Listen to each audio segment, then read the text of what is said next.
फटाक खबरें सिर्फ 30 सेकंड में डाउनलोड कीजिए तक ऐप।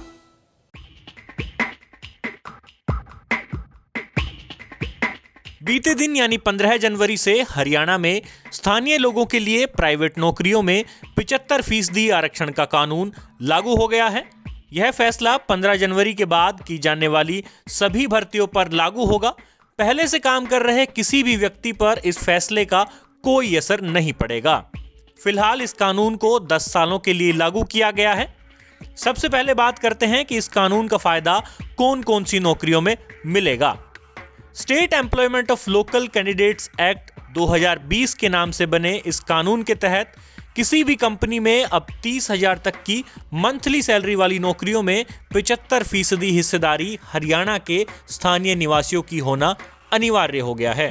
पहले मंथली सैलरी में यह लिमिट 50,000 तक की थी, जिसे बाद में उद्योगपतियों के विरोध के चलते घटाकर 30,000 प्रति महीने कर दिया गया। सरकार में बीजेपी की हिस्सेदार जननायक जनता पार्टी का यह एक मुख्य चुनावी वायदा था।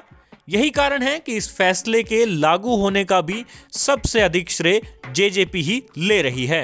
अब बात करते हैं कि यह कैसे तय होगा कि कोई कंपनी इस कानून का सही से पालन कर रही है या नहीं।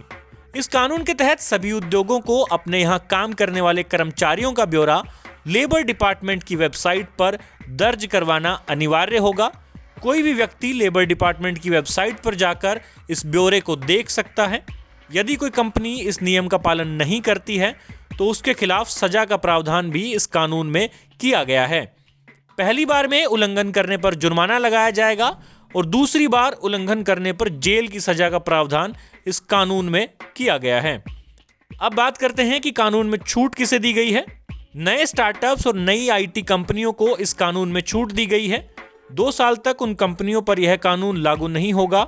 इसके अलावा सरकार ने पहले ही हरियाणा डोमिसाइल के लिए आवश्यक न्यूनतम सीमा 15 साल से घटाकर 5 साल कर दी है।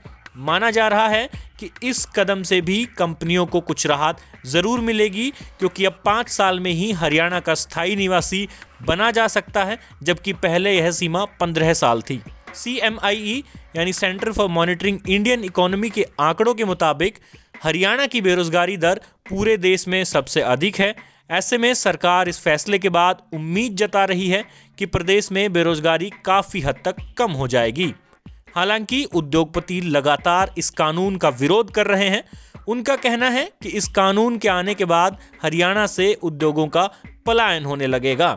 वहीं गुरुग्राम इंडस्ट्रियल एसोसिएशन तो प्रदेश सरकार के इस फैसले के खिलाफ पंजाब एवं हरियाणा हाईकोर्ट भी चली गई है। हालांकि हाईकोर्ट ने एसोसिएशन द्वारा 15 जनवरी से पहले इस केस की सुनवाई को लेकर दायर की गई याचिका खारिज कर दी। ऐसे में यह देखना अहम होगा कि कानूनी रूप से यह कानून कितना टिक पाता है और इसके लागू होने से प्रदेश की बेरोजगारी दर में कितनी गिरावट आएगी। ब्यूरो रिपोर्ट, हरियाणा तक।